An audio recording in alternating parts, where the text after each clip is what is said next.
এই যে একটু দাঁড়ান, আপনাকেই বলছি, যেহেতু ভিডিওটা ওপেন করেই ফেলেছেন, ভিডিওটা ধৈর্য ধরে দেখার অনুরোধ রইল।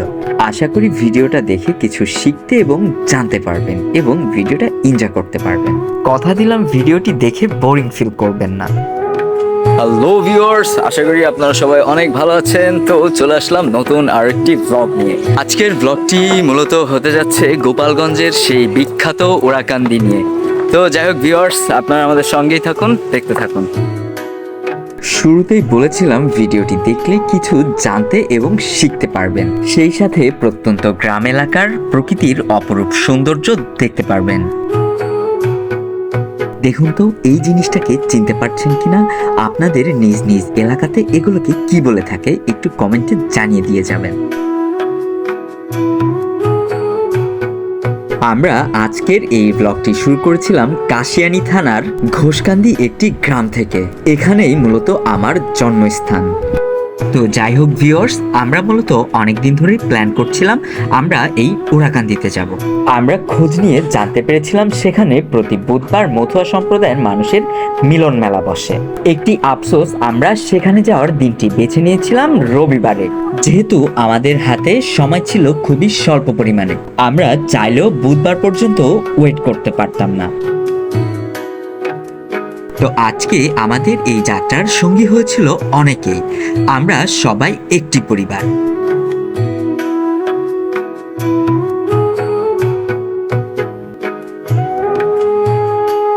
হঠাৎ যেতে যেতে প্রকৃতির অপরূপ সৌন্দর্য মহিমায়ায় চোখ একেবারে আটকিয়ে গেল। তাই আর না দাঁড়িয়ে পারলাম না, দু চোখ ভরে প্রকৃতির এই অপরূপ সৌন্দর্য উপভোগ করতে শুরু করলাম। একটিবার চিন্তা করে দেখুন প্রকৃতি কতটা সুন্দর হতে পারে। পিচ ঢালা রাস্তার দুপাশে সবুজ গাছগাছালির সমারোহ, এছাড়া নানান প্রজাতি পাখির কিচিরমিচির আওয়াজ তো কানে ভেসে আসার তালেই আছে।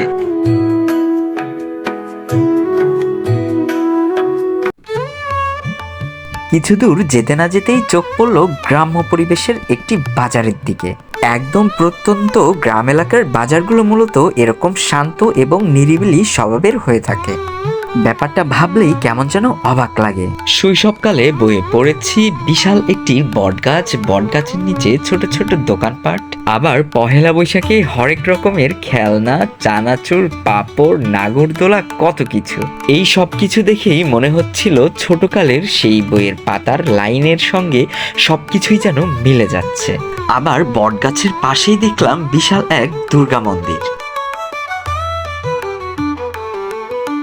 এই ধরনের বাজারগুলোতে মূলত সপ্তাহের দুটি দিনকে কেন্দ্র করে হাট বসে থাকে। তখন অনেক দূর দূরান্ত থেকে লোকজন এসে এই বাজারেই ভিড় করে।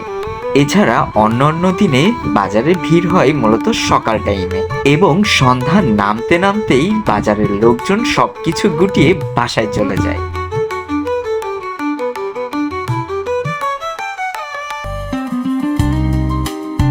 বাজার থেকে বের হয়ে আমরা আমাদের গন্তব্যস্থলের দিকে আবারও ছুটতে শুরু করলাম।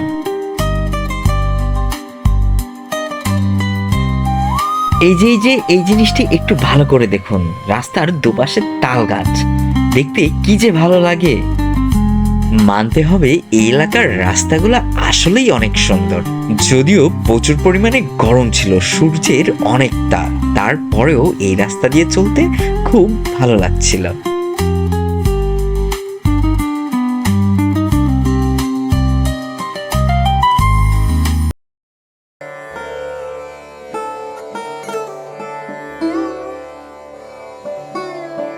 অবশেষে আমরা আমাদের সেই গন্তব্যস্থল শ্রীধাম ওরাকান্দিতে চলে এসেছি। বছরের নির্দিষ্ট একটি দিনকে কেন্দ্র করে এই জায়গাতেই প্রচুর মতুয়া সম্প্রদায়ের মানুষের আনাগোনা বাড়ে। তখন আমি যেখানে দাঁড়িয়ে আছি এই জায়গা থেকেই এই গেট পর্যন্ত যেতে 1 থেকে 1.5 ঘন্টা সময় লাগে। যদি আমার কথা বিশ্বাস করতে কষ্ট হয় তাহলে একটু অনলাইনে সার্চ করে দেখবেন। আজকে মূলত শ্রী শ্রী হরিচাঁদ ঠাকুরের জীবন কাহিনী তুলে ধরব। ওনার জন্মস্থান, বসতভিটা, এমনকি যেই জায়গা বসে ভক্তদের সেবা দেওয়ার চেষ্টা করতেন সেই জায়গা, এমনকি উনি যেখানে বসে ধ্যান করতেন সেই জায়গাও আজকে ঘুরে দেখাবো। সময়টা ঊনবিংশ শতাব্দীর প্রথম দিকে। ব্রিটিশ নিয়ন্ত্রিত ভারতবর্ষে তখন অশিক্ষা, কুসংস্কার, নির্যাতন, ধর্মের বিরুদ্ধে নিপীড়ন, ব্রাহ্মণদের প্রবল দাপট, জাতপাতের নামে নিষ্ঠুর ভেদাভেদ ইত্যাদি রকম অন্ধকারে আচ্ছন্ন সমগ্র বঙ্গদেশ। সে সময় নমশূদ্রকে আরেকটু তাচ্ছিল্য করে বলা হতো চণ্ডাল বা চারাল। এই চণ্ডালগণ ছিলেন সমাজের শ্রমজীবী বা কৃষিজীবী মানুষ, যাদেরকে উচ্চ বর্ণের শ্রেণীর মানুষেরা মনে করতেন অস্পৃশ্য বা অচ্ছুত। এই চণ্ডালদের স্পর্শ করলে স্নান করে শুদ্ধ হতে হতো উচ্চ বর্ণের শ্রেণীর মানুষদের। এমনকি তাদের গৃহে অন্ন বা পানি পান করলে হতো মহাপাপ। এই জন্য সমস্ত চণ্ডাল জাতির শিক্ষার দ্বার ছিল একেবারেই বন্ধ। শুধু শিক্ষার দ্বার বললেই ভুল হবে, চিকিৎসার দ্বারও ছিল তাদের জন্য একেবারেই বন্ধ। পৃথিবীর বুকে এত অন্যায় অত্যাচার, মানুষের প্রতি হিংসা অত্যাচার দেখেই মানবদেহে জন্মগ্রহণ করেন শ্রী শ্রী হরিচাঁদ ঠাকুর। ইংরেজি 1812 খ্রিস্টাব্দে এবং বাংলা 1218 সালের চৈত্র মাসে তৎকালীন পূর্ববঙ্গে ফরিদপুর জেলার গোপালগঞ্জ মহকুমার সফলাডাঙ্গা গ্রামে জন্ম নিয়েছিলেন এক দিব্য শিশু। শিশুটির নাম রাখা হয়েছিল হরিদাস বিশ্বাস। এই হরিদাস বিশ্বাসী পরবর্তীতে হয়ে উঠেছিলেন পূর্ণব্রহ্ম শ্রী শ্রী হরিচাঁদ ঠাকুর। যশোমন্ত বৈরাগী এবং অন্নপূর্ণা বৈরাগী নামের এক দম্পতির 5 সন্তানের মধ্যে হরিচাঁদ ছিলেন দ্বিতীয়। তাদের পারিবারিক পদবি বিশ্বাস হলেও স্থানীয়ভাবে যশোমন্ত বৈরাগী নামে পরিচিত ছিল হরিচাঁদ ঠাকুরের পিতা। তবে সমাজের নিম্নবর্ণ আরও 5টি শিশুর মতোই হরিচাঁদ ঠাকুরের জীবন শুরু হয়েছিল লাঞ্ছনা ও বঞ্চনা দিয়ে। স্থানীয় জমিদার কর্তৃক নিজেদের ভিটেমাটি আত্মসাৎ করার ফলে এই হরিচাঁদ ঠাকুরের পুরো পরিবারকে আশ্রয় নিতে হয়েছিল বিভিন্ন স্থানে।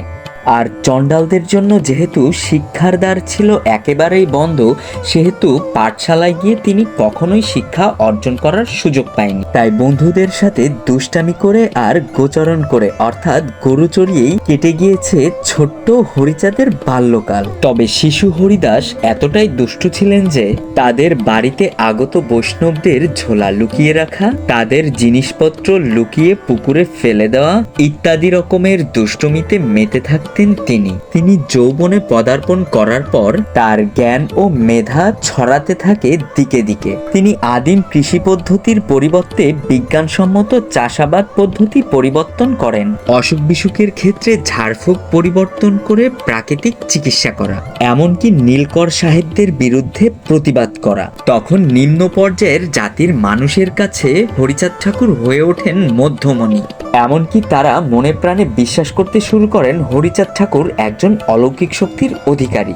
এরপর থেকেই হরিচাঁদ ঠাকুরের দ্বারে আসতে শুরু করেন শুধু চণ্ডাল জাতিই নয়, বিভিন্ন শ্রেণীর মানুষজন। যেমন আমরাও আজকে তার দ্বারেই ছুটে গিয়েছিলাম। ভিডিও শুরুতেই বলেছিলাম প্রতি বুধবার এখানে মথুয়া সম্প্রদায়ের মানুষের মিলন মেলা বসে, কারণ বুধবারই মূলত হরিচাঁদ ঠাকুরের জন্ম এবং মৃত্যুবার। আশ্চর্যজনক বিষয় হচ্ছে হরিচাঁদ ঠাকুরের যেই মাস এবং বারে জন্ম, ওই একই মাসে এবং একই বারেই হরিচাঁদ ঠাকুরের মৃত্যু। সুপ্রিয় দর্শকবৃন্দ, এতক্ষণ সঙ্গে থাকার জন্য আপনাদের সবাইকে অসংখ্য ধন্যবাদ। তো এখন এই ব্লগের গুরুত্বপূর্ণ একটি কথা আপনাদের জানাতে যাচ্ছি, সেটা হচ্ছে এই যে আমার পিছনে যে স্ট্যাচুটা দেখতে পাচ্ছেন, এই হচ্ছেন হরিচাঁদ ঠাকুরের ছেলে, গুরুচাঁদ ঠাকুরের ছেলের বউ। আর পাশে এই যে যেই জীবিত যিনি বসে আছেন, উনি হচ্ছেন তার ছেলের বউ। তো এই ব্যাপারটা খুবই ইন্টারেস্টিং যে এখনো হরিচাঁদ ঠাকুরের বংশধর আমাদের সামনেই বসে আছেন। এই যে বর্তমানে যেই পুকুরটি দেখতে পাচ্ছেন, এটি মূলত ভক্তদের কাছে দুধসাগর নামে পরিচিত। পুকুরের এক কোণেই দেখলাম পুরাতন ক্ষয়ে যাওয়া একটি সাইনবোর্ড, যেখানে খোদাই করে লেখা ছিল বাংলা সাল 1241। হয়তোবা এই পুকুরটি তৎকালীন সময়ে প্রতিষ্ঠিত হয়েছিল। হ্যালো ভিউয়ার্স, আমরা এখন চলে এসেছি সেই দুধসাগর পুকুরে, যেই পুকুরকে কেন্দ্র করে রয়েছে মানুষের হাজারো কৌতূহল। কথিত রয়েছে এই পুকুরেই স্নান করলে মানুষের সমস্ত পাপ মোচন হবে কিংবা সেই লোকটি পবিত্র হয়ে যাবে। তো এর সত্যতা কতটুকু এখানকার লোকজনের মুখেই একটু পরেই আপনাদের জানাবো। এই পুকুর ছাড়াও ওই পাশে রয়েছে কামনা পুকুর। তো একটু পরে আমরা সেই পুকুরের সামনেও যাব, সেটাও আপনাদের ঘুরে দেখাবো। তো ততক্ষণ আপনারা আমাদের সঙ্গেই থাকুন, দেখতে থাকুন। এই পুকুরটির নাম মূলত দুধসাগর, কিন্তু সমস্ত মথুয়া সম্প্রদায়ের মানুষের কাছে এই পুকুরটি অলৌকিক পুকুর নামেও পরিচিতি লাভ পেয়েছে। শুধু মথুয়া সম্প্রদায়ের মানুষের কথা বললেই ভুল হবে, সমগ্র হিন্দু জাতি বিশ্বাস করেন এই পুকুরে স্নান করলে কিংবা এই পুকুরের পানি পান করলে সারা জীবনের সমস্ত পাপ বিলীন হয়ে যাবে। এই পুকুরে স্নান করলে আপনার সমস্ত পাপ ধুয়ে মুছে যাবে বলেই যে আপনি শুধু পাপ করতে থাকবেন এবং বছরের নির্দিষ্ট একটি দিনে এসে স্নান করে পাপ মুছে যাবেন, ব্যাপারটি তেমন নয়। সবসময় একটি কথা মনে রাখবেন, এই পৃথিবীতে আপনি যাই করেন না কেন, আপনার মৃত্যুর পরে কিন্তু নির্দিষ্ট একটি জায়গায় গিয়ে আপনার জবাবদিহিতা কিংবা কৈফিয়ত দিতে হবে।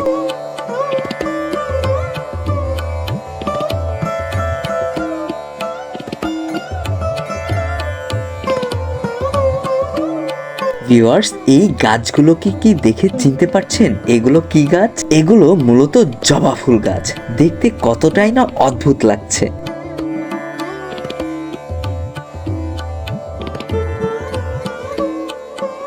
আমরা এখন হরিচাঁদ ঠাকুরের মন্দিরের সামনে বসে আছি। আসুন ভিউয়ার্স, একজন মানুষের ভক্ত থেকে পূজারী হয়ে ওঠার গল্প, এমনকি তার সাক্ষাৎকার করে আসি।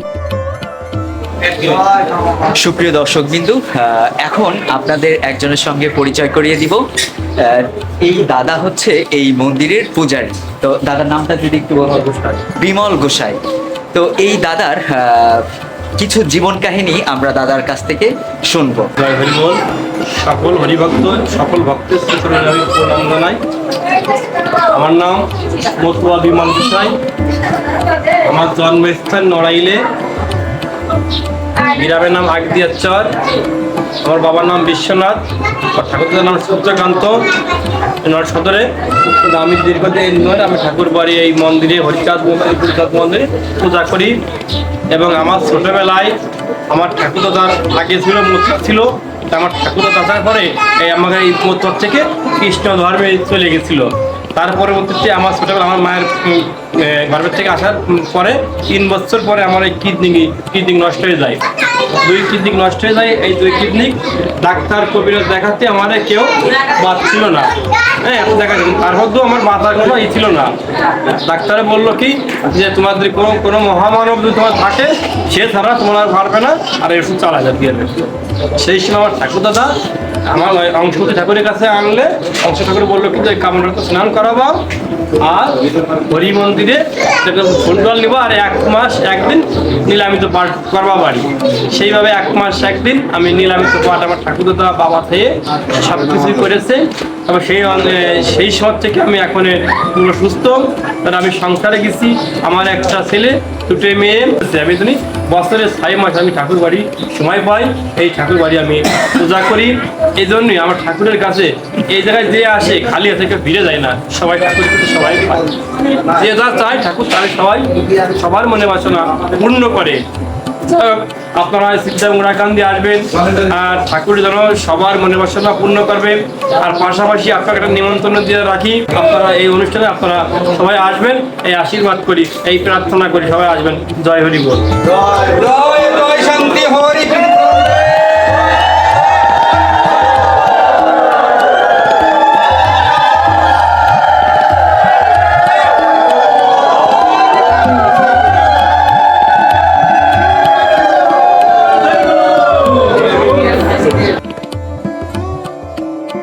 ভিউয়ার্স, আমরা এখন চলে এসেছি হরিচাঁদ ঠাকুর, গরুচাঁদ ঠাকুরের গদি ঘরে।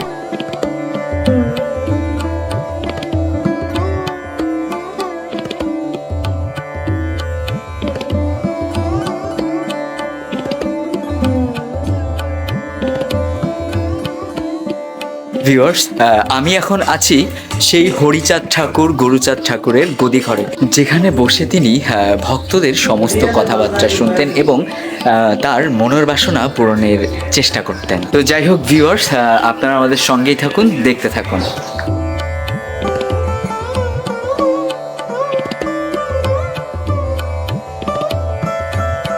এখানে বসেই মূলত তৎকালীন সময়ে হরিচাঁদ ঠাকুর অসুস্থ কোনো ব্যক্তিকে সুস্থ করে তুলতেন। এমনকি কথা বলতে না পারা ব্যক্তি এবং অন্ধ ব্যক্তিকেও তার অলৌকিক ক্ষমতা দিয়ে সারিয়ে তুলতেন।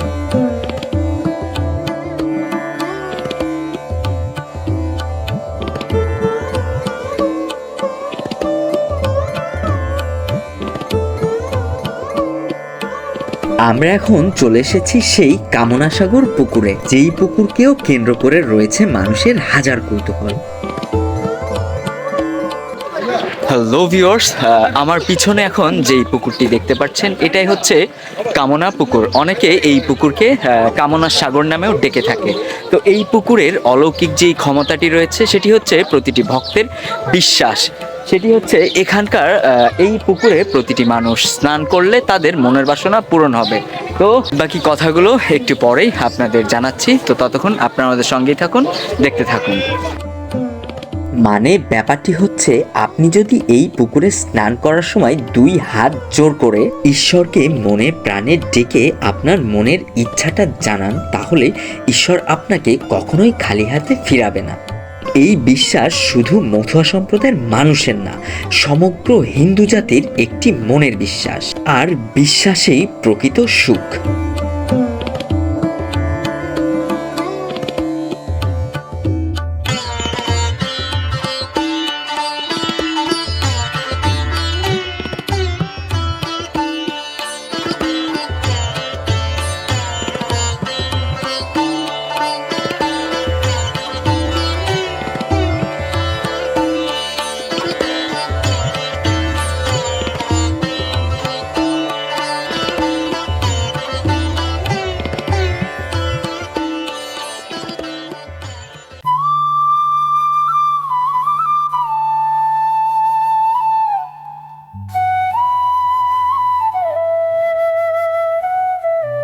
ভিউয়ার্স, আপনাদের এখন আরো একটি জায়গায় আপনাদের নিয়ে যাব। সেটা হচ্ছে যেখানে হরিচাঁদ ঠাকুর বসেই ধ্যান করতেন। তো সেই জায়গায় আমরা এখন আপনাদের নিয়ে যাব। তো আপনারা আমাদের সঙ্গেই থাকুন। ভিউয়ার্স, আমার মনে শুধু একটা জিনিসই চিন্তা হচ্ছিল, আর সেটা হচ্ছে এই যে আমরা এখন যেই রাস্তা দিয়ে হাঁটছি, হরিচাঁদ ঠাকুরও হয়তোবা এই রাস্তা দিয়েই একটা সময় হেঁটে চলে বেরিয়েছে, বন্ধুদের সাথে খেলাধুলা করে সময় কাটিয়েছে, এমনকি গরু চড়িয়েছে। অথচ আমরা এখন সেই রাস্তা দিয়েই হাঁটাচলা করছি। বিষয়টা ভাবলেই কেমন যেন অবাক লাগে। ভিউয়ার্স, দেখুন এই প্রকৃতির অপরূপ সৌন্দর্য দেখে মনটা একেবারেই জুড়িয়ে যায়।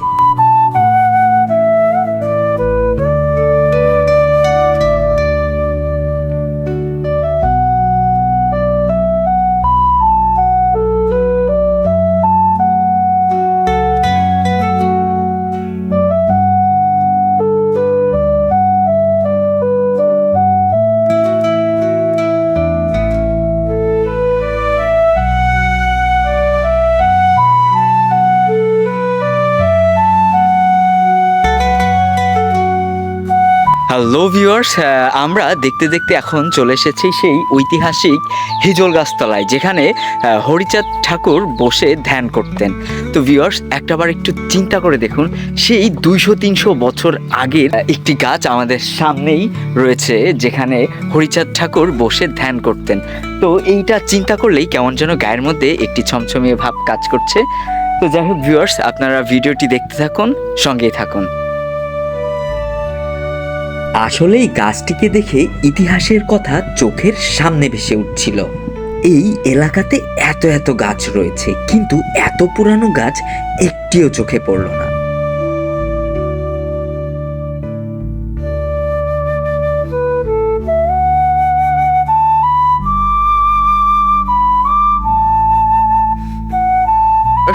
আরেকটি ব্যাপার আপনাদের জানাবো, সেটি হচ্ছে অনেক ভক্তরাই রয়েছে যারা মনের বাসনা পূরণের জন্য এই যেই লাল সুতাগুলা দেখছেন, এগুলোই তারা মূলত এখানে বেঁধে গিয়েছে মনের বাসনা পূরণের জন্য। তো যাই হোক ভিউয়ার্স, আপনারা দেখতে থাকুন, সঙ্গেই থাকুন। এই সুতাকে ব্যবসায়িক ভাষায় বলা যেতে পারে বিনিময় প্রথা। অর্থাৎ, ঈশ্বর, তুমি যদি আমাকে এই জিনিসটা দাও তাহলে আমি তোমার চরণে জোড়া কবুতর দান করব, কিংবা তোমাকে স্বর্ণের আংটি বানিয়ে দেব।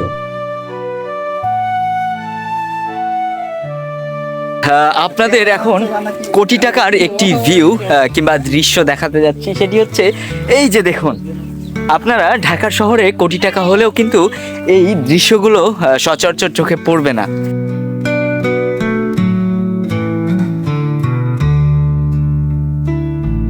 আসলেই তো, আপনারা যদি ঢাকা শহরে বসে কোটি টাকা খরচ করেন তাহলেও কি এই ধরনের কোনো দৃশ্য দেখতে পারবেন? পারবেন না। এই ধরনের দৃশ্য দেখতে হলে চলে আসতে হবে অবশ্যই গ্রামে।